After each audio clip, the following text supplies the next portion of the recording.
The first boot crossed her property line at 0347. Linnea Voss watched through thermal optics as six figures moved through the tree line toward the elk calving grounds. They carried suppressed rifles and night vision. Professional gear. Professional movement. They had no idea that the woman who owned this mountain had spent 19 years making people disappear in places far more dangerous than Montana. She set down her coffee and counted their spacing. 10 meters apart. Tactical formation. These were not drunk hunters who had wandered past a fence line. These men had trained somewhere, served somewhere, and now they were walking directly into her world. She could end this in under 4 minutes. 6 shots. 6 bodies. The mountain would keep her secrets the way it always had. But Linnea had promised herself something when she signed the papers on this land 3 years ago. She had promised that the killing was finished, that these 12,000 acres would be a place where she protected life instead of taking it. The wolf pup in the kennel behind her whimpered softly. She had found him 2 days ago with his leg caught in an illegal trap, half-starved and terrified. She had carried him 4 miles back to the cabin, set the bone, and fed him by hand until he stopped shaking. He was the 7th animal she had saved this season. The sanctuary was working.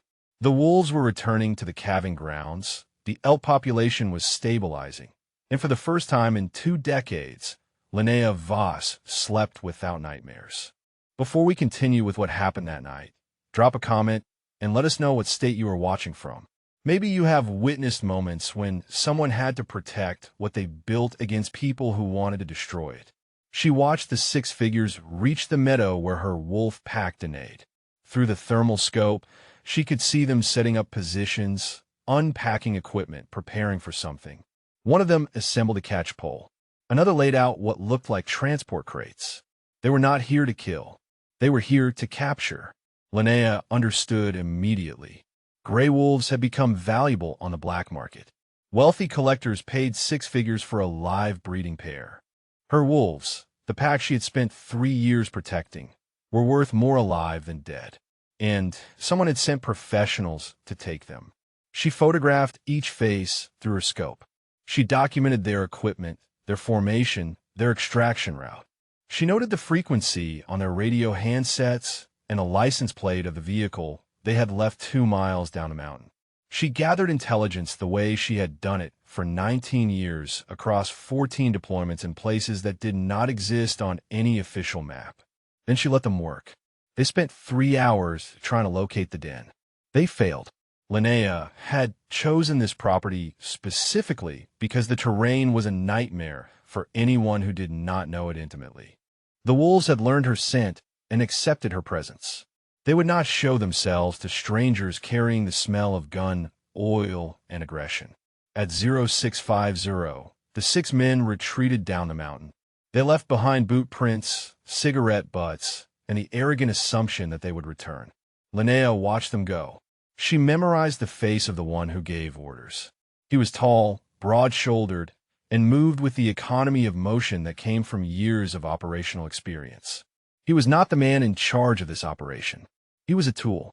And somewhere out there, the hand that wielded him was already planning a second attempt. Linnea walked back to her cabin as the sun crested the Gallatin Range. The wolf pup was awake now, watching her with yellow eyes that held no fear. She knelt beside the kennel and let him smell her hand. "You are safe here," she told him. "I made a promise to this mountain. Nothing hunts here except me." She stood and crossed to the locked cabinet in the corner of her living room. She had not opened it in 3 years. The key hung on a chain around her neck, resting against the scar tissue from a bullet that had missed her heart by 2 centimeters in a valley in Afghanistan, whose name she was still not permitted to speak. The lock clicked open. Inside, wrapped in oiled cloth, lay the rifle that had made her a legend. 19 years, 847 confirmed kills. The longest shot in SEAL team history at 2,300 meters in conditions that should have made it impossible. She did not touch it. Not yet. Instead, she simply looked at it and remembered who she had been before the silence of this mountain had begun to heal her. They would come back. Men like that always did. And when they returned, They would learn what the enemies of her country had learned across 14 deployments and 19 years of war. Linnea Voss did not protect things halfway, and this mountain belonged to her now. The morning light painted the Gallatin Range in shades of gold and amber as Linnea completed her perimeter check. She had walked this route every day for 3 years, memorizing every game trail, every natural choke point, every position where a shooter could set up with clear sight lines. Old habits did not die. They simply found new purposes. She found the hawk at the base of a Douglas fir, its wing bent at an angle that made her wince. A juvenile red-tailed, probably struck by a vehicle on the highway, and somehow made it this far before collapsing. Linnea knelt beside it and spoke softly, letting the bird grow accustomed to her presence before she moved. Patience was a skill that had kept her alive in sniper hides for days at a time. Now she used it to calm frightened animals instead of waiting for enemy combatants to make mistakes. She splinted the wing with materials from her pack and carried the hawk back toward the cabin. The wolf pup watched her return through the kennel wire, tail wagging cautiously. 2 rescues in 1 week. The sanctuary was becoming what she had envisioned when she left the teams, a place where broken things could heal. By noon, she had made the hawk comfortable and changed the dressing on the wolf pup's leg. The bone was setting properly. Another week, and he would be ready for the rehabilitation enclosure. Another month after that, and he might be ready to return to the wild. She drove her truck down the mountain toward Ridgewater, a town of 1,200 people who had viewed her with suspicion since the day she arrived. A single woman buying 12,000 acres of prime hunting land had not made her popular. The fact that she had converted it into a wildlife sanctuary had made her even less so. The ranchers saw her as a threat to their way of life. The hunters saw her as an obstacle to their traditions. Only Mei Chun at the supply store treated her like a human being rather than an inconvenience. Mei was 73 years old and had run the Ridgewater General Store for 4 decades. She had a sharp tongue, a sharper mind, and absolutely no patience for what she called the nonsense of small-town politics. When Linnea walked through the door, Mei looked up from her crossword puzzle and smiled. "Heard you had visitors last night," Mei said. Linnea stopped. Word travels fast. Nothing happens on that mountain that Jed Harlow does not see from his ranch. He called the sheriff at dawn, said he saw lights moving through your property around 4 in the morning. Linnea processed this information. Jed Harlow's ranch bordered her southern fence line. If he had seen the poachers, others might have as well. What did the sheriff say? Mei snorted. Same thing he always says. That you're imagining things and that nobody is interested in your wolves except you. That man could not find his own badge if it was pinned to his chest. Linnea gathered her supplies. Ammunition for the hunting rifle she kept for legitimate predator deterrence. Medical supplies for the animals. Coffee, because the one vice she had not abandoned was caffeine. She was loading the truck when a voice stopped her. "Miss Voss, got a minute?" Deputy Dale Crenshaw leaned against his patrol vehicle with the practiced casualness of a man who wanted to appear friendly. He was 34, born in Ridgewater, and had spent his entire career in the sheriff's department. He smiled too much and asked too many questions. Linnea had disliked him immediately. "Deputy," she said, "heard you had some trouble up on your property last night. Thought I would check in." "No trouble. Just some hikers who got lost in the dark." Crenshaw nodded slowly. "At 4 in the morning. In December. On private property with posted signs every 100 feet. Like I said, they got lost." He pulled out a notepad. "Mind if I ask a few questions? Just for the report. Where were you when you noticed them? What time exactly? How many people? Did you get a look at their faces? Did you approach them or contact them in any way?" Linnea watched his pen move across the paper. He was writing before she answered. The questions were too specific, too focused. This was not a wellness check. This was intelligence gathering. "I was in my cabin," she said. "I saw lights through the window. By the time I got dressed and went outside, they were gone. Probably just kids from town looking for a place to party." Crenshaw smiled that empty smile. "Probably. Well, you let me know if you have any more trouble. A woman alone up on that mountain. You can never be too careful." He drove away. Linnea watched his taillights disappear around the bend and felt the familiar tightening in her chest that had kept her alive through 14 deployments. Something was wrong. Crenshaw had not come to help her. He had come to find out what she knew. 8 miles outside of Ridgewater, in a converted RV parked on private timberland, a phone rang. The man who answered it listened without speaking for nearly 2 minutes. His name was Victor Strand, and he had spent 30 years in places where conservation laws were suggestions and game wardens were obstacles to be removed. He had built an empire on the trafficking of endangered species to collectors who paid premium prices for the privilege of owning what others could not have. The reconnaissance team leader finished his report. 6 men, 3 hours, no contact with the wolves.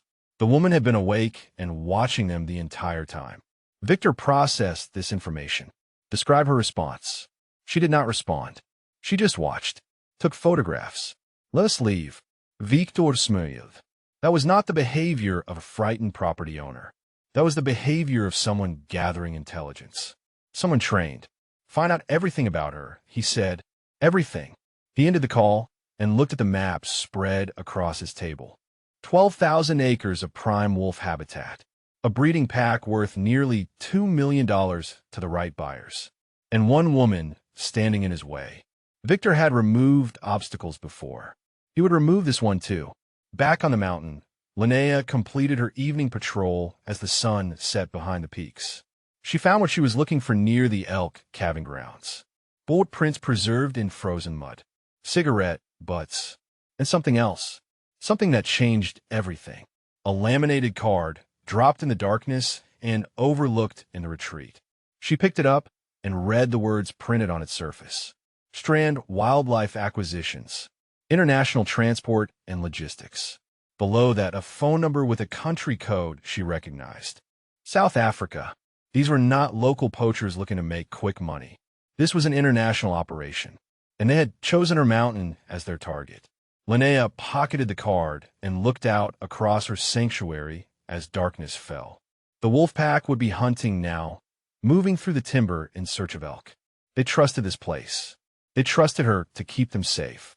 She had tried to leave the killing behind. She had tried to become someone who healed instead of harmed. But some enemies did not respond to peaceful resistance. Some enemies only understood one language. And Linnea Voss spoke that language fluently. Sheriff Roy Beckman had held his position for 18 years by perfecting the art of doing nothing while appearing busy. His office smelled of stale coffee and older excuses. He listened to Linnea's report with the expression of a man counting the minutes until lunch. So you found a business card, he said, on your own property, and you think this means an international poaching ring is targeting your wolves. Linnea placed the laminated card on his desk. Strand Wildlife Acquisitions. South African phone number. I ran the name through some contacts. Victor Strand has been connected to illegal wildlife trafficking on 4 continents. He has a network of buyers who pay 7 figures for rare animals. My wolves fit that profile. Beckman picked up the card, examined it briefly, and set it down. Miss Voss, I appreciate your concern for your animals, but this could be anything. A hunter who bought the wrong gear. A photographer working for a wildlife magazine. You cannot expect me to launch an investigation based on a dropped business card. 6 men enter my property at 4 in the morning carrying suppressed weapons and capture equipment. That is not photography. Did you witness them committing a crime? They were trespassing.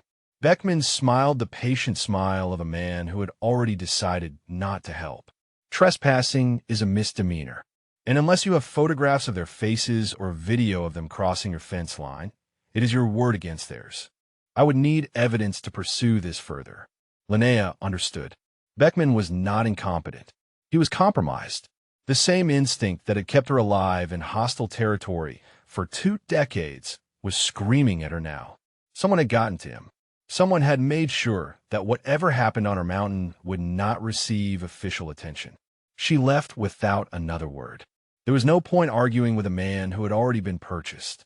The drive back to the sanctuary took 45 minutes. She used the time to make a phone call.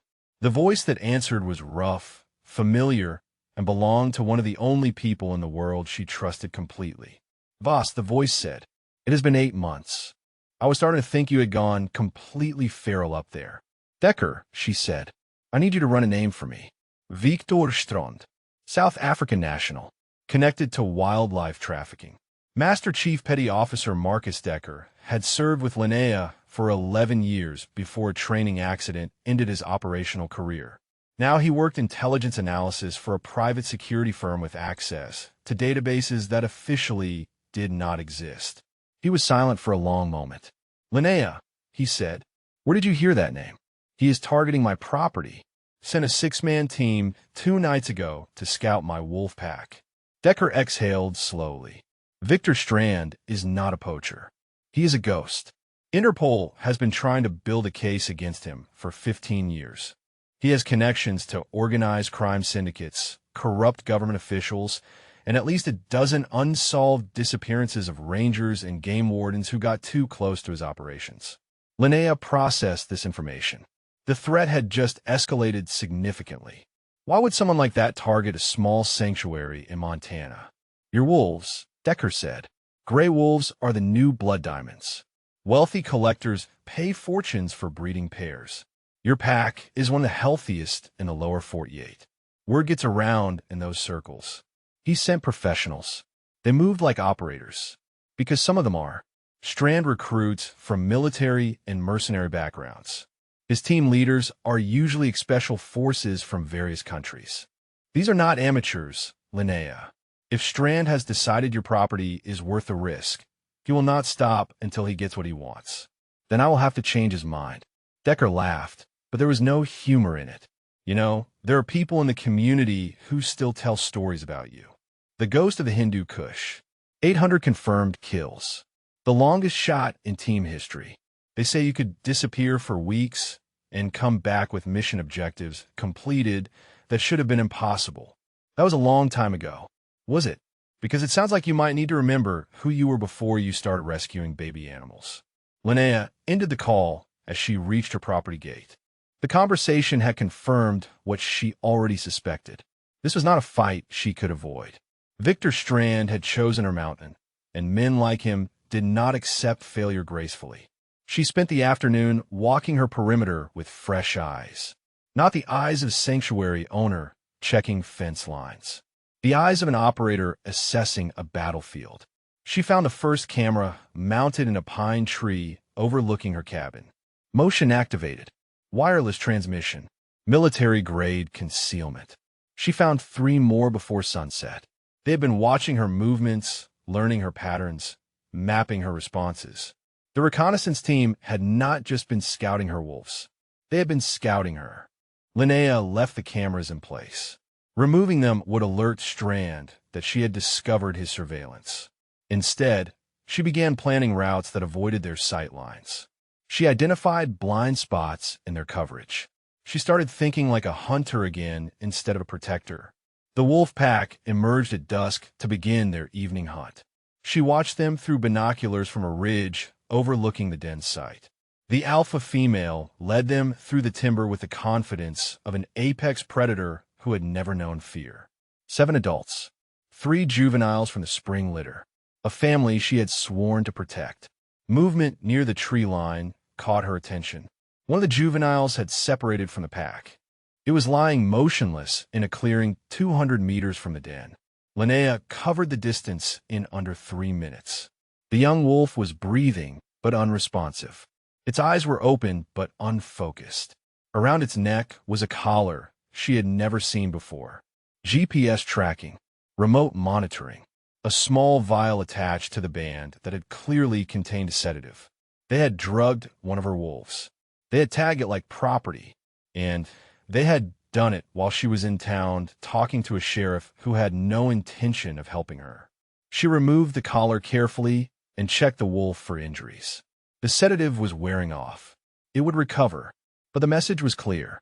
Victor Strand was telling her that he could reach her animals whenever he wanted, that her security meant nothing, that she was not the predator on this mountain. Linnea looked at the collar in her hands. The GPS unit was still transmitting. Somewhere out there, Strand was watching a blinking dot and smiling. She crushed the unit under her boot and lifted the groggy wolf in her arms. The pack watched from the shadows as she carried their youngest member back toward the den. "You picked the wrong mountain," she whispered into the darkness. "And now I'm going to show you why." They came 4 nights later. For men this time instead of 6. Smaller team. Faster movement. They had learned from the first reconnaissance and adjusted their approach. Linnea had been expecting them. She watched from a position she had prepared 3 days earlier. A natural blind formed by fallen timber and dense brush on a ridge overlooking the eastern approach to the wolf den. The men moved in a diamond formation through the moonlit timber. Night vision goggles, suppressed rifles, catch poles, and transport crates carried by the 2 men in the rear. They were good. Military training showed in their spacing and their silence. But they were operating on ground she had memorized over 3 years of daily patrols. They were walking into a killing field designed by someone who had spent 2 decades creating them in places far more dangerous than Montana. Linnea did not intend to kill them. Not tonight. Tonight was about sending a message. She let them reach the clearing below the den site before she moved. The alpha female had already relocated the pack to a secondary position 2 miles north. The wolves trusted her now. When she had approached the den the previous evening and urged them to move, they had followed without hesitation. The clearing the poachers were approaching was empty. The team leader signaled a halt. He scanned the tree line with his night vision while his men spread out to search for signs of the pack. They found tracks leading north, but did not follow. Their orders were clearly to capture wolves from this specific location. Pursuing the pack into unfamiliar terrain at night was not part of the plan. Linnea moved through the timber like a shadow. 19 years of training had made her functionally invisible in environments like this. She circled behind the rearmost man and watched him for 30 seconds. His breathing was calm. His attention was focused forward. He never sensed her presence until her arm wrapped around his throat. The chokehold was precise. 12 seconds of pressure on the carotid arteries. His body went limp without a sound. She lowered him to the ground and zip-tied his wrists and ankles. Then she took his radio and his weapon and moved to the next target. The second man fell the same way. Silent approach. Controlled takedown. Restrained before he could regain consciousness. Linnea felt the old rhythms returning. The cold focus that had made her legendary among operators who defined themselves by their ability to perform the impossible. The team leader noticed the silence first. He turned to check on his rear security and found empty forest where 2 men should have been standing. His hand moved toward his radio. Linnea's voice came from the darkness behind him. "Do not." He froze. His partner spun toward the sound but found nothing to aim at. Linnea had already moved. "Your men are alive," she said. "Unconscious and restrained, but alive. You have 30 seconds to collect them and leave my property. If I see any of you on this mountain again, I will not be so generous." The team leader was trying to locate her position. His head moved slowly, scanning the shadows, searching for any sign of movement. He was experienced enough to know he was outmatched. One person had neutralized half his team without making a sound. "Who are you?" he asked. "I'm the woman who owns this mountain, and I'm giving you a chance that I do not give most people. Take it." She watched him calculate his options. He could try to engage, but he had no target. He could call for backup, but his radio was missing. He could run, but that would mean leaving his men behind. Professional soldiers did not abandon teammates. He made the smart choice. He signaled his remaining partner to help collect the unconscious men. They worked quickly, dragging bodies toward their extraction point. The team leader paused at the tree line and looked back into the darkness. "This is not over," he said. Linnea did not respond. She watched them disappear down the mountain and then retrieve the equipment they had dropped in their retreat. Night vision goggles worth several $1,000s. Suppressed rifles with serial numbers filed off. Professional gear for professional criminals. She carried it all back to her cabin and added it to the growing collection of evidence that Sheriff Beckman would never investigate. 8 miles away, Victor Strand listened to his team leader's report with an expression that revealed nothing. The man's voice was steady despite the humiliation. He described the approach, the empty den site, the silent takedowns. He described a ghost in the darkness who had dismantled his team without firing a shot. One woman, Victor said. One woman. Ex-military, based on her techniques. Possibly special operations. She knew we were coming. She moved the wolves before we arrived. She was waiting for us. Victor ended the call and walked to the window of his mobile command post. The Montana mountains rose in the darkness like sleeping giants.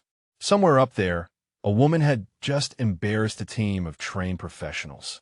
He should have been angry. Instead, he felt something closer to interest. He had operated in this business for 30 years. He had faced rangers, police, military patrols, and international law enforcement. Most of them had been obstacles to remove.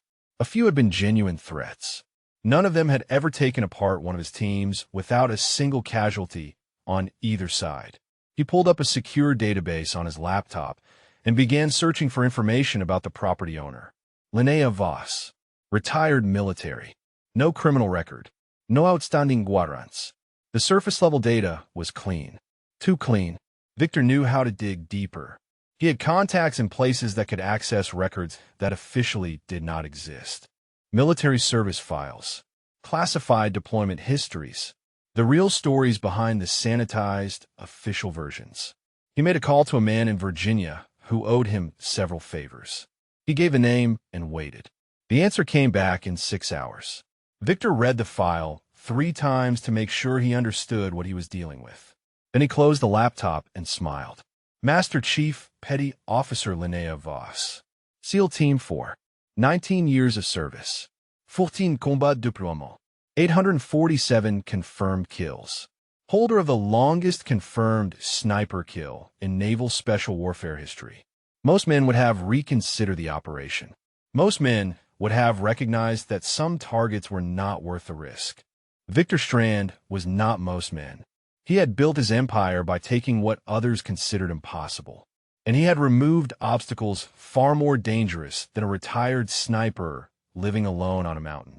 He began making calls. He would need more men, better equipment, a different approach. The woman had shown him mercy tonight. That was a mistake she would not have the chance to repeat. The deputy arrived at her gate 3 days after the confrontation. Linnea watched his patrol vehicle climb the mountain road and felt the familiar weight of inevitability settling into her chest. She had been expecting this. Crenshaw was not here for a wellness check. She met him on the porch with a cup of coffee in her hand and her sidearm visible on her hip. The wolf pup watched from inside the cabin, healthy enough now to stand on his own and curious about the visitor. Miss Voss, Crenshaw said, "We need to talk about what happened on your property 4 nights ago." "I was not aware anything happened." Crenshaw smiled, that empty smile. "4 men filed a complaint this morning.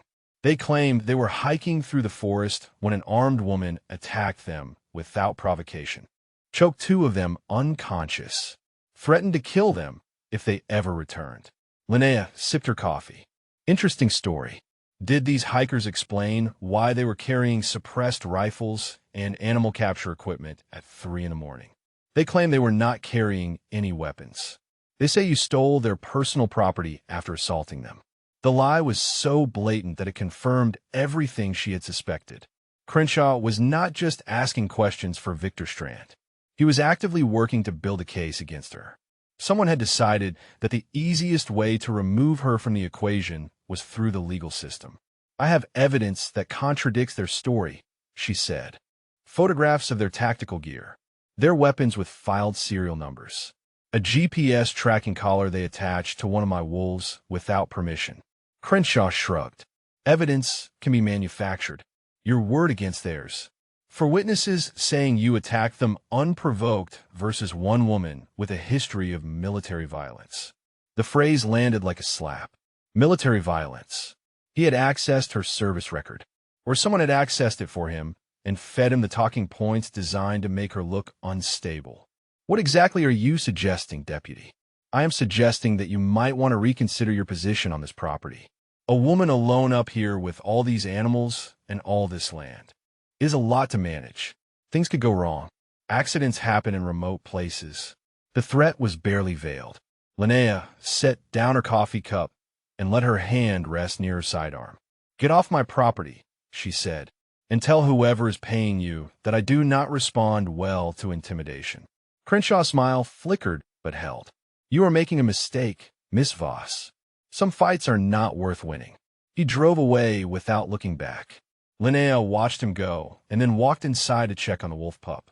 The animal licked her hand and wagged his tail, oblivious to the storm building around them. She spent the rest of the day preparing.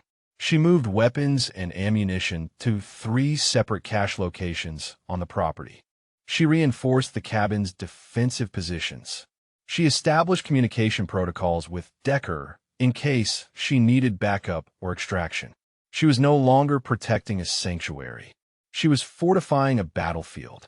The evening patrol took longer than usual. She checked every camera location, every approach route, every position where an enemy might establish an observation post. The wolves had returned to their primary den after she confirmed the immediate threat had passed. They greeted her with cautious curiosity as she passed their territory. She found the body near the eastern fence line. The alpha male, the largest wolf in the pack, and the one she had watched grow from a juvenile into a magnificent predator over 3 years of careful observation. He lay motionless in a clearing, his gray fur matted with blood. A single bullet hole behind his left shoulder. Clean shot. Professional. They had not taken him for sale. They had killed him to send a message. Linnea knelt beside the body and felt something crack inside her chest. She had watched this animal hunt elk through winter storms. She had seen him defend his pack from a mountain lion twice his weight. She had listened to his howls echo across the valley on summer nights when the moon turned the mountain silver. Now he was gone, murdered by men who saw him as nothing more than a tool for psychological warfare. The memory came unbidden, a different body in a different place. Petty Officer First Class Thomas Riley. Her spotter for 7 years. The man who had watched her back through more firefights than she could count. He had died in her arms in a valley in Afghanistan, his blood soaking in a sand that had already absorbed the blood of countless others. She had promised him something as he faded.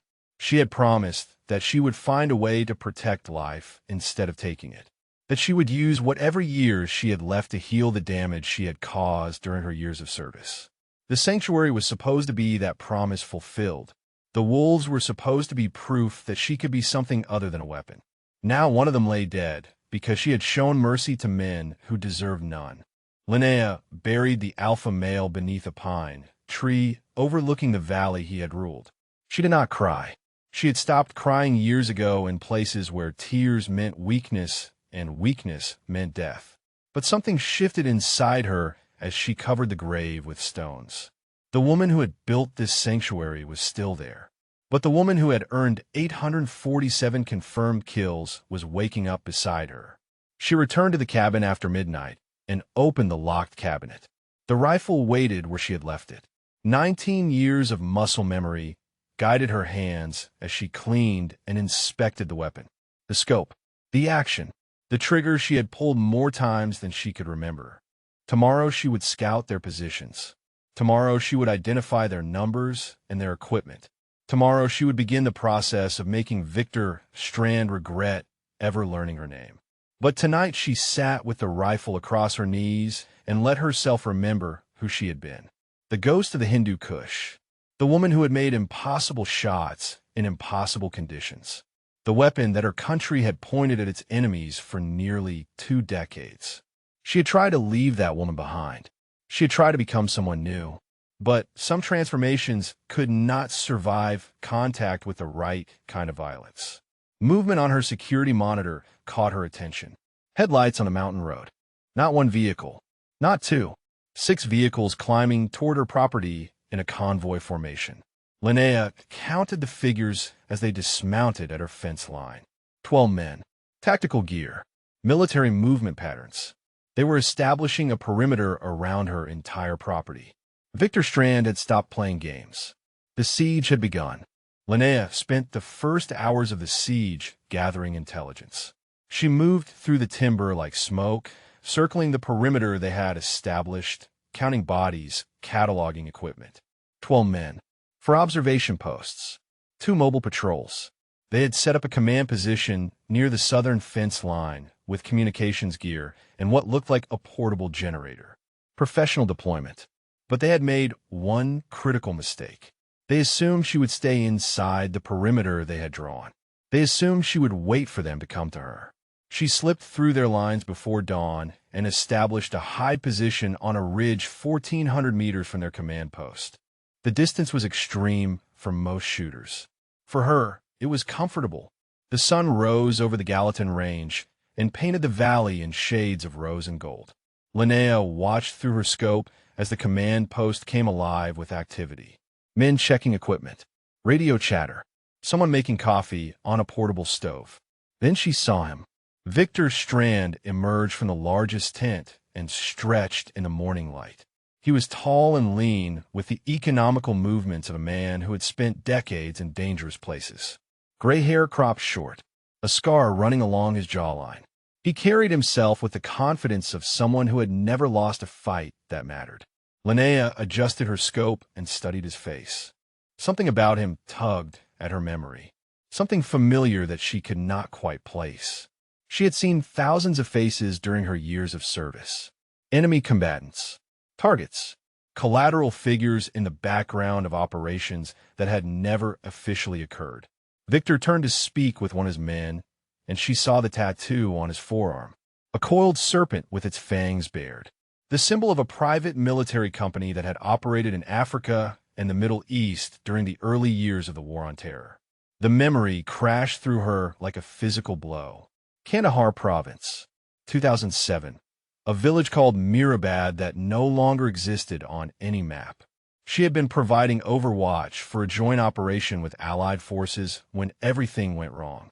The private contractors attached to the mission had opened fire on civilians. Women, children, anyone who moved. She had reported the massacre through official channels. Nothing had happened. The contractors had disappeared into the shadows of a war that generated too many atrocities to investigate them all. The only evidence had been the bodies buried in the Afghan sand and the nightmares that still woke her sometimes in the darkest hours. The man who had led that contractor team had worn the same serpent tattoo. She had watched him through her scope as he executed a woman holding an infant. She had requested permission to engage. Permission had been denied. Victor Strand. She had never known his name until now. But she had never forgotten his face. This was not about wolves. This had never been about wolves. Someone had sent Victor specifically to find her. Someone who knew what she had witnessed and wanted to make sure she could never testify about it. The revelation shifted everything. The random targeting of her sanctuary. The professional operators. The deputy on the payroll.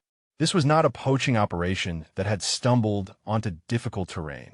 This was a targeted assassination disguised as something else. Linnea felt the cold focus settling over her like a familiar cloak. The grief for her wolf. The anger at the violation of her sanctuary. The frustration with corrupt officials.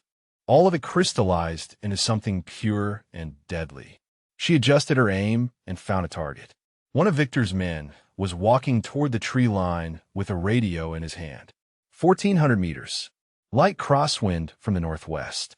Elevation differential of approximately 200 meters. She exhaled slowly and squeezed the trigger. The shot echoed across the valley. The man dropped instantly, clutching his thigh. Non-lethal, but incapacitating. He screamed as his companions dragged him toward cover. Victor did not run. He stood in the open and scanned the ridgeline with binoculars, searching for her position. She could have killed him in that moment. One shot to end the man who had murdered innocent people and walked away unpunished. But she wanted him to know. She wanted him to understand exactly who he was facing before she ended him. She watched him lower the binoculars and smile. He walked calmly to the communications tent and emerged with a handheld radio. He keyed the transmit button and spoke. His voice crackled through the frequency she had been monitoring. "Ghost," he said. "It has been a long time." The call sign hit her like a fist to the chest. Nobody had used that name in 3 years. Nobody outside the teams should have known it at all. Victor continued.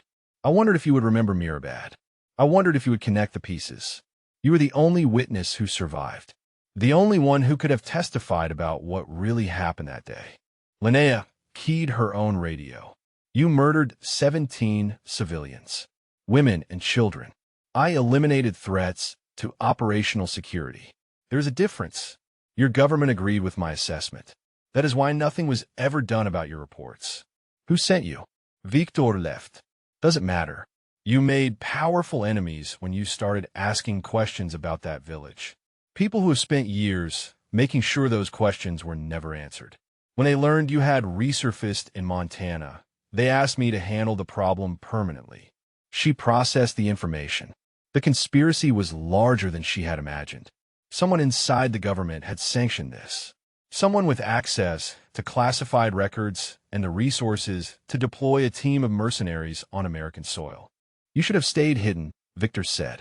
You should have let the wolves and the mountains erase your past. Instead, you built something that mattered to you. Something I can destroy piece by piece until there is nothing left. Linnea watched him through her scope. He was still standing in the open, still daring her to take the shot. He knew she would not kill him. Not yet. Not until she understood the full scope of what she was facing. I'm going to find out who sent you, she said. And then I'm going to make sure the world knows what happened in Mirabad. Victor smiled. You're welcome to try. But first, you have to survive the next 72 hours. I brought enough men to burn that sanctuary to the ground and bury you beneath the ashes. He lowered the radio and walked back to his tent. The wounded man was still screaming as they loaded him into a vehicle for evacuation. Linnea stayed in her hide position until nightfall. She watched their patterns, their rotations, their blind spots. 12 men against 1 woman on terrain she knew better than anyone alive. The odds were not in her favor, but they never had been. And Victor Strand was about to learn why the teams had called her Ghost. The first 2 days became a masterclass in asymmetric warfare. Linnea moved through her mountain like water through stone, appearing where they least expected and vanishing before they could respond. She knew every game trail, every rocky outcrop, every shadow that could conceal a shooter. Victor's men knew only what their maps told them, and maps could not capture the soul of terrain. She took the second man on the morning of day 1. He had separated from his patrol to relieve himself behind a fallen log. She was waiting in the branches above him. A sleeper hold. Zip ties. His unconscious body dragged to a location where his teammates would spend hours searching. The third man fell that afternoon. Tripwire across a game trail. Non-lethal, but effective. His ankle shattered when he tumbled into the ravine she had chosen specifically for its steep sides and loose rock. By nightfall, Victor had pulled his remaining men into a tighter perimeter. He was adapting, learning. Most commanders would have continued spreading their forces thin, trusting in numbers. Victor understood that numbers meant nothing against someone who could pick them apart one by one. Linnea watched his adjustments through her scope and felt something she had not experienced in years. Respect. Victor Strand was a monster, but he was a competent monster. He would not be easy to defeat. She retreated to one of her cache positions as darkness fell and allowed herself a few hours of rest. Sleep came in fragments, interrupted by the hyper-vigilance that had kept her alive through 14 deployments. During one of the longer stretches, she dreamed of Thomas. They were back in the Hindu Kush, lying side by side in a sniper hide overlooking a valley that insurgents used as a supply route.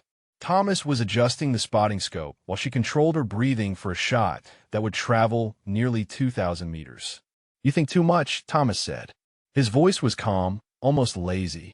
That was his gift. Nothing ever rattled him. You are calculating when you should be feeling. Feeling gets people killed. Thomas laughed softly. No, feeling keeps people human. Calculation keeps you accurate. You need both. The best snipers are not machines. They are artists who happen to use mathematics. The memory shifted. Same valley. Different day.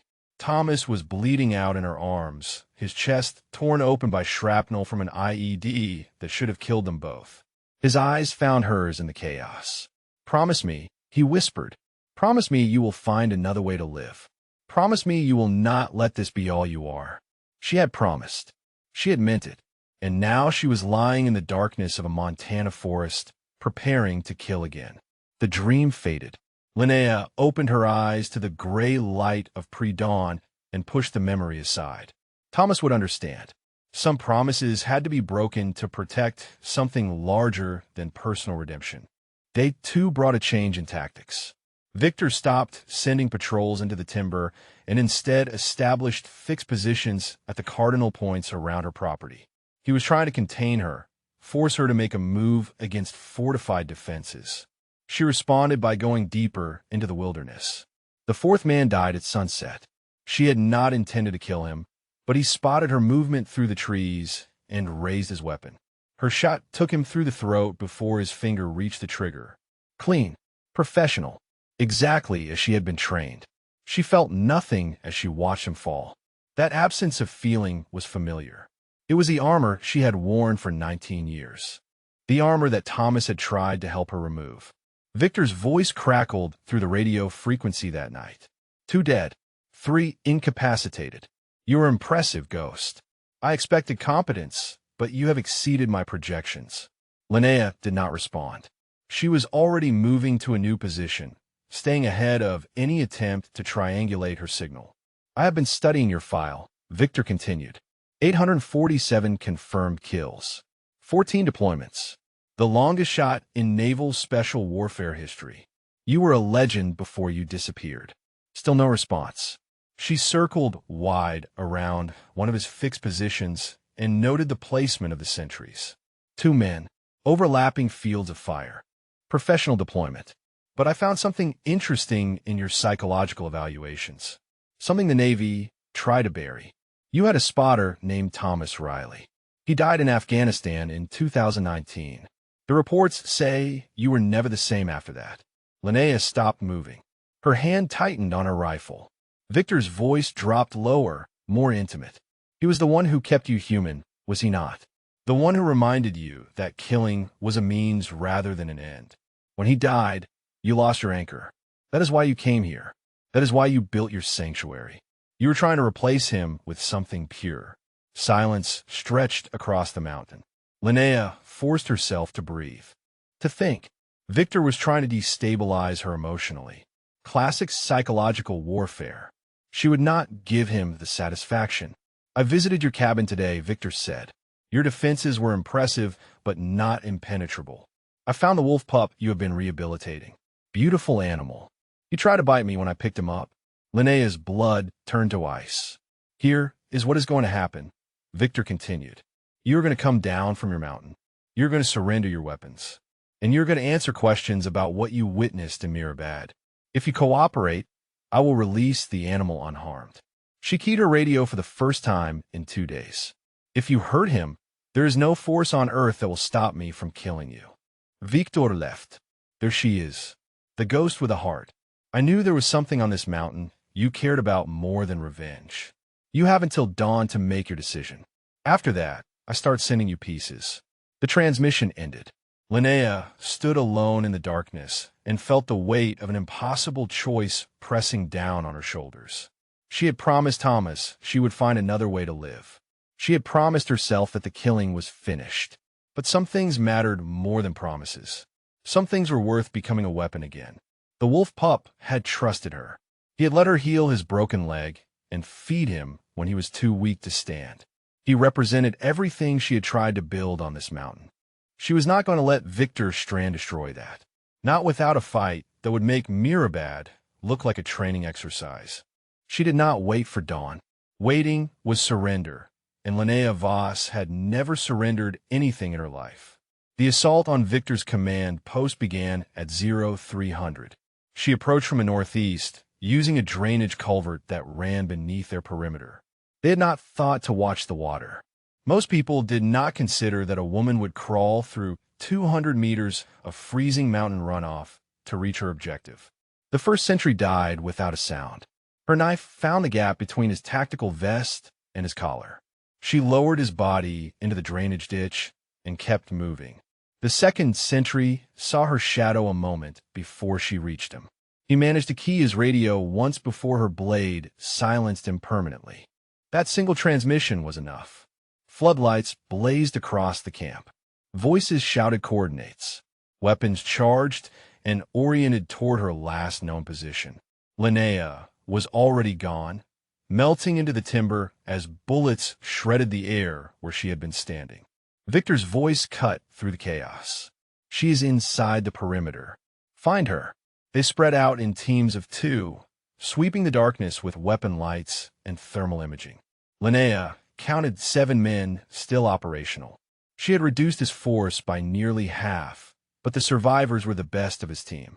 The ones who had lived through the previous days because they were smarter and more cautious than their dead companions. She engaged from a position she had prepared months ago for exactly this scenario. A shallow depression beneath a granite outcrop with clear sight lines to 3 approach vectors. The rifle spoke twice. 2 men dropped. The others went to ground and began suppressing her position with coordinated fire. Rock fragments sprayed across her face as rounds impacted inches from her head. She rolled left, found a secondary position, and returned fire. Another man fell, clutching his shoulder. Then the world exploded. The grenade landed 3 meters from her position. She saw it tumble through the air and recognized the model in the fraction of a second before detonation. Fragmentation. Lethal radius of 5 meters. She threw herself backward as the blast wave picked her up and slammed her into a tree trunk. Pain lanced through her left side.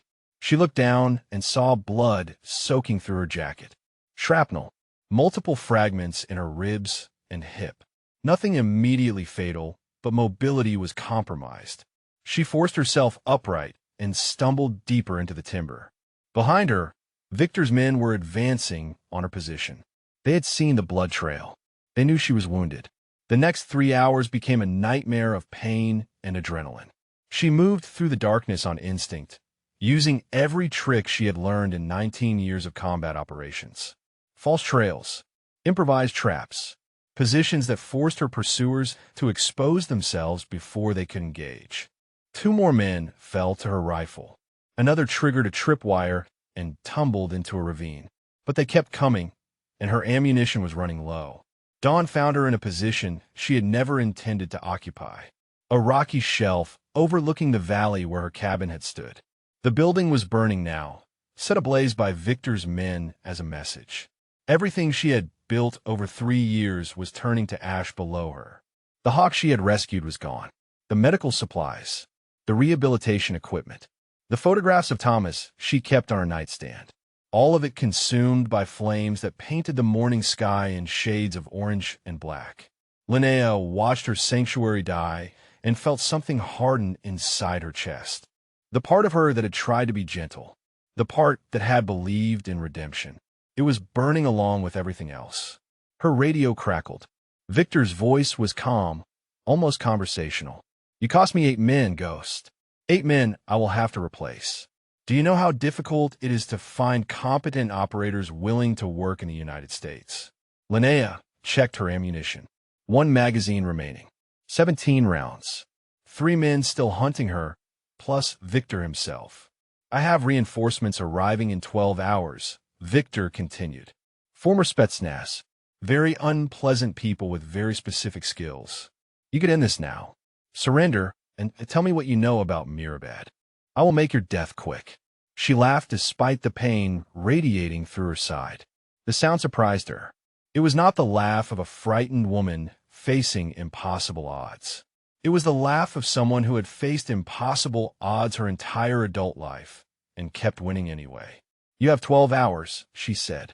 "I only need 6. She turned off the radio and assessed her situation. Wounded, low on ammunition. 3 enemies plus Victor still operational. Cabin destroyed. No extraction possible. Thomas would have called these challenging circumstances. He had always been the optimist. She bandaged her wounds as best she could with strips torn from her jacket. The bleeding slowed, but did not stop. She would need proper medical attention within the next several hours, or shock would set in. Another variable to factor into her calculations. Movement below caught her attention. 2 of Victor's remaining men were working their way up the slope toward her position. They moved carefully, using cover, learning from the deaths of their companions. Smart operators. The kind who survived. She had 17 rounds. They had full magazines and the advantage of numbers. The mathematics were not in her favor. But mathematics had never told the whole story. Thomas had taught her that. The best snipers were artists, not accountants. They found solutions that the numbers said were impossible. Linnea steadied her rifle and controlled her breathing. The pain faded into background noise. The burning cabin disappeared from her awareness. There was only the scope, the target, and the cold certainty that she would not die on this mountain. Not today. Not until Victor Strand answered from Mirabad. Not until the wolf pup was safe. She exhaled and began her final stand. The first man crested the ridge exactly where she expected him. He was good, moving in short bursts between cover, never exposing himself for more than 2 seconds. But 2 seconds was enough for someone who had spent 19 years making impossible shots. Her round took him through the gap in his body armor where the plates met at the shoulder. He spun and fell backward, tumbling down the slope he had just climbed. His partner dove behind a boulder and began calling for support on his radio.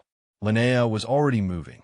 She had learned long ago that static positions became graves. The pain in her side screamed with every step, but pain was just information. It told her she was still alive. She circled wide, using terrain features she had memorized during 3 years of daily patrols. The second man was focused on her last position, waiting for movement that would never come. She approached from his blind side and put a round through his knee before he knew she was there. He screamed and dropped his weapon. She kicked it away and knelt beside him. "Where's the wolf?" she said. He stared at her with eyes wide from shock and agony. "The animal. Where's Victor keeping the animal?" "Command tent," he gasped. "Cage in the back. Please. I need medical attention." She zip-tied his wrists and left him where he lay. He would survive if he applied pressure to the wound. Whether he chose to do so was his problem. 2 men down. Victor and 1 more still operational. 15 rounds remaining. The command tent was a kilometer to the south, positioned on a flat clearing that offered good visibility in all directions. Approaching in daylight would be suicide. She needed a distraction. She found Deputy Crenshaw 20 minutes later. He was huddled behind a fallen log at the edge of Victor's perimeter, clutching a civilian hunting rifle that looked comically inadequate compared to the weapons the mercenaries carried. He had clearly expected to observe the operation from a safe distance, not participate in combat. His face was pale and his hands were shaking. "Deputy," Linnea said from the shadows behind him. He spun and nearly shot himself in the foot. His rifle discharged into the dirt as his fingers spasmed on the trigger. Linnea stepped forward and removed the weapon from his trembling hands. "Please," he said. "I did not know it would go this far. They told me it was just surveillance. They said nobody would get hurt. You fed them information about my property, my schedule, my vulnerabilities. You helped them plan this assault. They paid me $50,000. Do you know what a deputy makes in this county? I have a daughter in college. I have a mortgage I cannot afford." Linnea studied his face. He was not a monster. He was a weak man who had made a choice he could not undo. The kind of person who convinced himself that small betrayals did not count because they never saw the consequences. She should kill him. He had contributed to the deaths of her wolves. He had enabled an operation designed to murder her. Justice demanded his life. But Thomas's voice echoed in her memory. The best snipers are not machines. They are artists who happen to use mathematics. And artists understood that some deaths served no purpose. "You're going to do exactly what I tell you," she said. "If you deviate even slightly, I will shoot you in the spine and leave you paralyzed in these woods. Do you understand?" Crenshaw nodded frantically. She outlined the plan. It was simple because simple plans failed less often than complex ones. He would approach the command tent claiming to have information about her position. He would draw Victor and his remaining man out of cover. She would do the rest. They moved into position as the morning sun climbed toward noon. Her wounds were throbbing now, a constant pulse of pain that she forced to the back of her awareness. Blood loss was becoming a factor. She needed to end this soon. Crenshaw walked toward the command tent with his hands raised. His voice cracked as he called out to Victor. "I found her. She's holed up in a cave about a mile north. Wounded, running out of ammunition. She does not know I saw her. Victor emerged from the tent with his remaining operator at his side. He studied Crenshaw with the cold assessment of a predator evaluating prey. You found her, Victor said. A trained special operations sniper who has killed 8 of my men. And you stumbled across her position by accident. She was not expecting civilians. She thought everyone on the mountain was hostile. Victor's hand moved toward his sidearm. Where you were lying, which would make you a liability I no longer need. Linnea fired before his weapon cleared the holster. The round took Victor's operator through the center of his chest. He dropped without a sound. Victor dove behind a supply crate and returned fire, his shots chewing bark from the tree she was using as cover. Crenshaw ran. He sprinted toward the tree line without looking back, abandoning any pretense of courage. Linnea let him go. He was irrelevant now. The only target that mattered was the man behind the crate. Ghost, Victor called out. Very clever. Using the deputy as bait. I underestimated your creativity. She did not respond. Words were wasted energy. She changed position and looked for an angle that would give her a clear shot. Victor moved at the same moment she did. He was fast for his age, rolling from cover and firing in a controlled burst that forced her back behind the tree. One round grazed her arm, adding fresh pain to the symphony already playing through her body. 10 rounds remaining.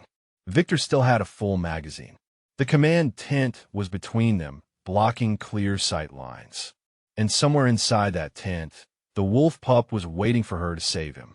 She heard Victor reloading. He was methodical, unhurried. A professional who understood that patience won more fights than aggression. Come out, he said. We can end this like soldiers. Face to face. No more games. Linnea checked her wounds. The arm was superficial. The ribs and hip were worse. She was running out of time and out of blood. But she was not out of options. Not yet.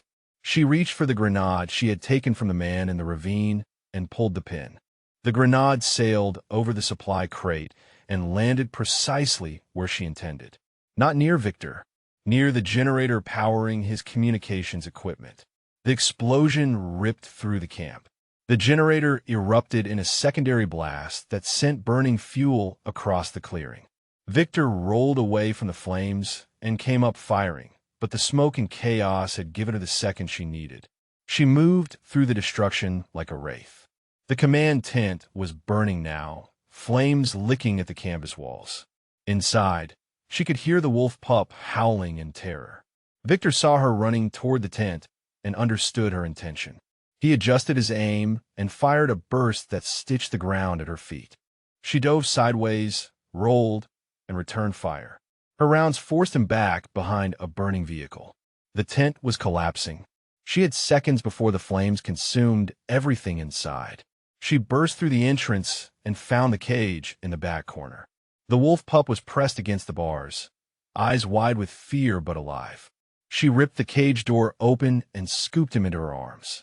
Heat scorched her face as she dove back through the entrance. The tent collapsed behind her in a shower of sparks and burning fabric. She hit the ground hard, shielding the pup with her body, and rolled to extinguish the embers catching on her jacket. Victor was waiting. He stood 10 meters away with his weapon trained on her chest.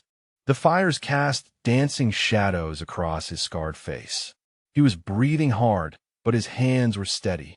Put the animal down, he said. This does not have to end with both of you dead. Linnea set the wolf pup gently on the ground. He pressed against her leg, trembling but refusing to run.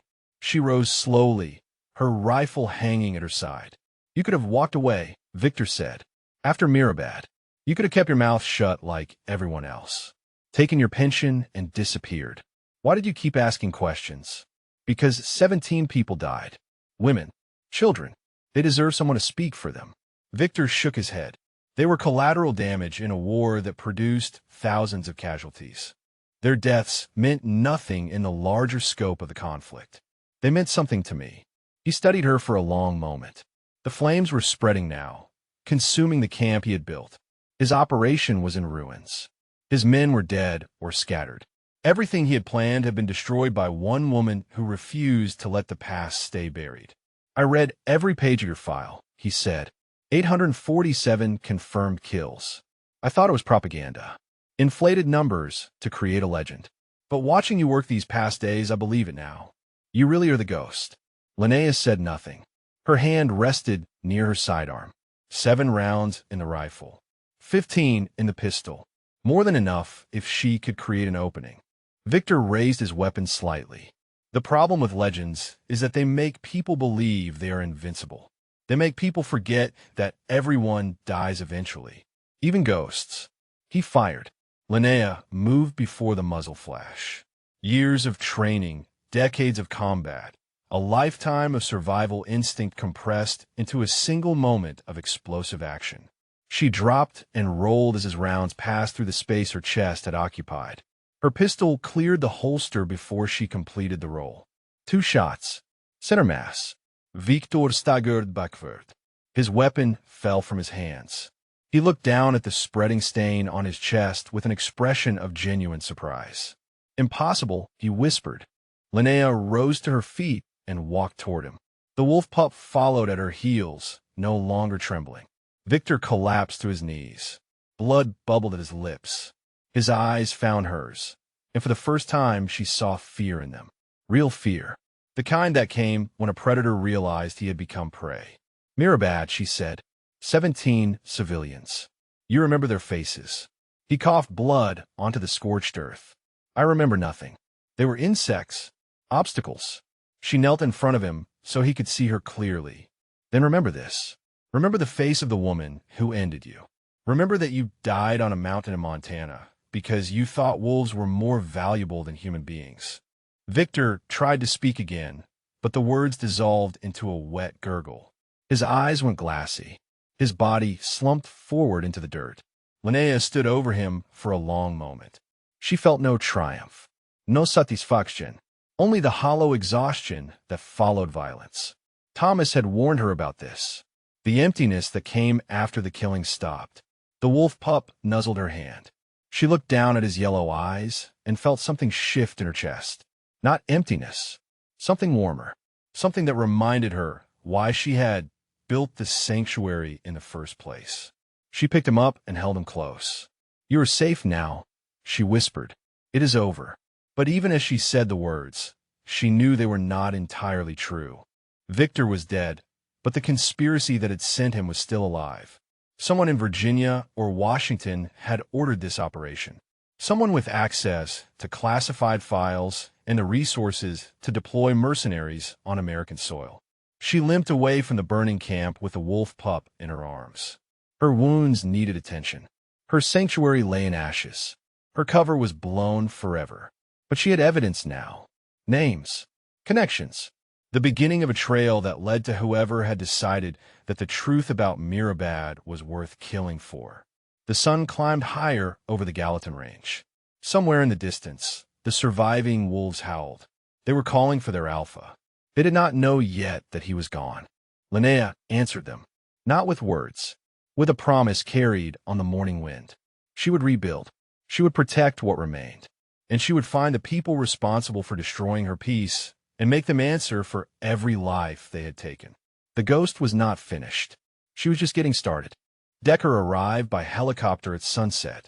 The bird touched down in the meadow where the elk had calved for generations, rotors scattering ash from the still smoldering ruins of her cabin. He jumped out before the skids fully settled and crossed the distance between them at a dead run. Linnea was sitting on a fallen log with the wolf pup curled in her lap. She had managed to stop the bleeding from her wounds, but her face was pale and her hands trembled slightly from blood loss. She looked up as Decker approached and managed a weak smile. You look terrible, he said. You should see the other guys. He knelt beside her and examined her injuries with practiced efficiency. Shrapnel wounds, gunshot graze, significant blood loss. You need a hospital. Hospitals ask questions. Questions lead to reports.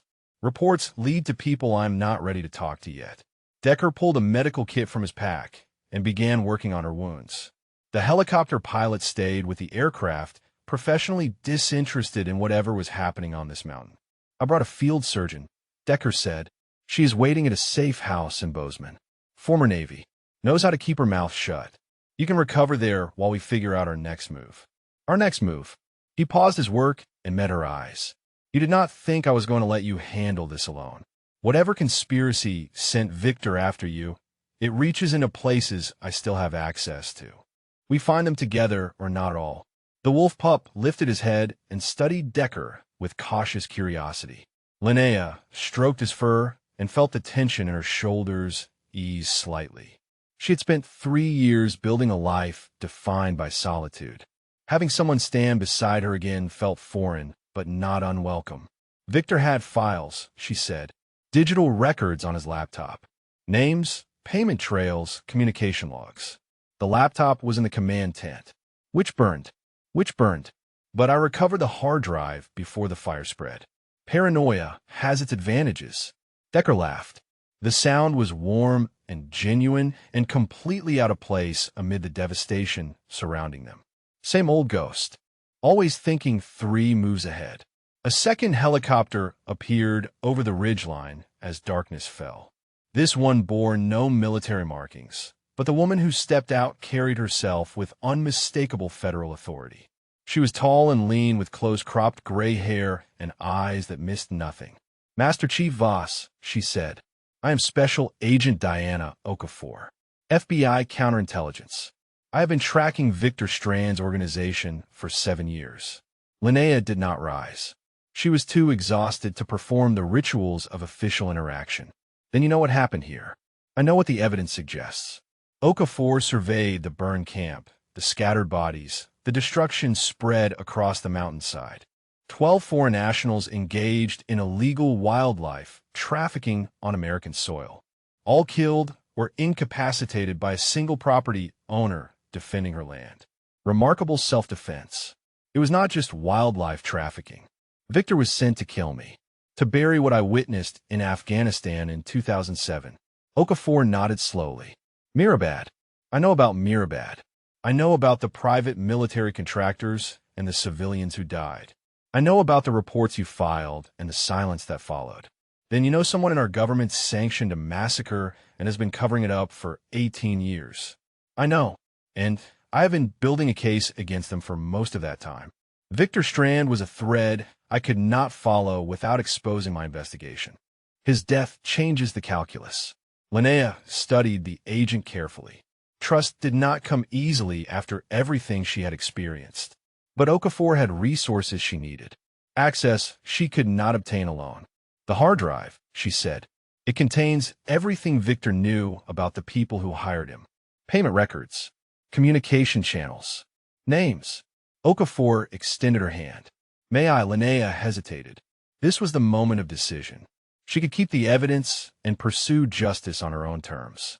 Hunt the conspirators one by one until they were all dead or exposed. Become the weapon she had been trained to be. Or she could trust the system one more time. Give the evidence to someone who might actually use it to bring accountability through legitimate channels. Thomas's voice whispered in her memory. Promise me you will find another way to live. She handed over the hard drive. Okafor accepted it with a nod of acknowledgement. I cannot guarantee outcomes, she said. The people involved are powerful. They have survived scrutiny before. But I can promise that their crimes will not remain buried. One way or another, the truth about Mirabad will come out. She returned to her helicopter and departed without further ceremony. Linnea watched the aircraft disappear over the mountains and felt something she had not expected. Hope, fragile and uncertain, but present nonetheless. Decker helped her to her feet. The wolf pup trotted alongside as they walked toward the waiting helicopter. The surviving members of her wolf pack watched from the tree line, their eyes gleaming in the last light of day. What happens now? Decker asked. Linnea looked at the ruins of her cabin. 3 years of work reduced to ash and char. The sanctuary she had built as penance for a lifetime of violence. I rebuild, she said. Different this time. Stronger. I was trying to hide from who I was. Pretending I could become someone else by caring for animals and avoiding people. That was a mistake. And who are you now? She considered the question as the helicopter rotors began to spin. The wolf pup pressed against her leg, trusting her completely despite everything he had witnessed. I am someone who protects things, she said. Animals, people, the truth, whatever needs protecting. I just forgot that sometimes protection requires violence. Decker nodded. He understood. They had both spent decades in a world where that truth was self-evident. The helicopter lifted off and carried them away from the mountain. Below, the fires had finally burned themselves out. The land was scarred but not destroyed. It would recover. It would grow back stronger than before. Just like her. 6 months later, the mountain had begun to heal. Linnea stood on the ridge overlooking the valley where her new cabin rose from the ashes of the old one. The structure was larger now, reinforced with materials that could withstand more than weather. Solar panels gleamed on the roof. A satellite uplink provided secure communications with the outside world. The sanctuary had been reborn as something stronger than before. The wolf beside her was no longer a pup. He had grown into a powerful young male with a thick gray coat and intelligent yellow eyes. She had named him Thomas. It seemed fitting. He had survived against impossible odds and emerged stronger for the experience. The pack had accepted him after a period of cautious evaluation. The alpha female had taken over leadership following her mate's death, and she had recognized something in the young wolf that reminded her of the strength her pack needed. Thomas ran with them, now, during the evening hunts, learning the rhythms of the wild that would define his life. Linnea watched him disappear into the tree line and felt a warmth spread through her chest. He would be fine. They all would. The official investigation had concluded 3 months ago. FBI agents had spent weeks processing the scene, documenting evidence, interviewing witnesses. Deputy Crenshaw had cooperated fully in exchange for a reduced sentence, providing testimony about Victor's operation and the local officials who had enabled it. Sheriff Beckman had resigned quietly, avoiding prosecution by surrendering his pension and agreeing to never seek public office again. It was not justice, but it was accountability of a sort. The bodies had been a more complicated matter. 12 foreign nationals killed on American soil by a single property owner. The diplomatic implications could have been severe. But when investigators searched the mountain, they found nothing. No bodies, no weapons, no evidence that Victor Strand or his team had ever set foot on Linnea's property. The burned camp had been dismantled and dispersed. The vehicles had vanished. The blood had been absorbed by soil and rain and the relentless appetite of the wilderness. Decker had connections she had not asked about. People who specialized in making problems disappear. The kind of problems that created international incidents if they surfaced in official reports. The official conclusion was that Victor's operation had targeted the sanctuary but fled before engaging the property owner. Their current whereabouts remained unknown. Case closed due to lack of evidence and jurisdiction issues. Linnea had not asked questions. Some answers were better left unspoken. Agent Okafor had proven as good as her word. The hard drive had contained enough evidence to launch a formal investigation into the contractors responsible for Mirabad. 3 arrests had been made so far, with more pending. The conspiracy that had protected them for 18 years was unraveling thread by thread. It would take time, years perhaps, but the truth was finally emerging from the shadows where it had been buried. The 17 civilians who died in that Afghan village would have their names spoken aloud in courtrooms and congressional hearings. Someone would answer for their deaths. That was enough. It had to be enough. Mei-Chun had driven up the mountain last week with supplies and gossip. The old woman had surveyed the new cabin with approval and declared that Linnea finally looked like someone who planned to stay. You have roots now, May said. I can see it in your eyes.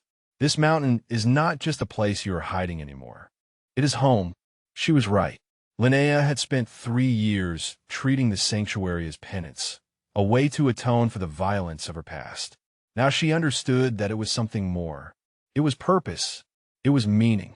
It was the answer to the question Thomas had asked her with his dying breath. Find another way to live. This was that way. Protecting creatures who could not protect themselves. Building something that would outlast her. Proving that a weapon could become a guardian without losing the edge that made her effective. The sun began its descent toward the peaks as Linnea walked back to the cabin.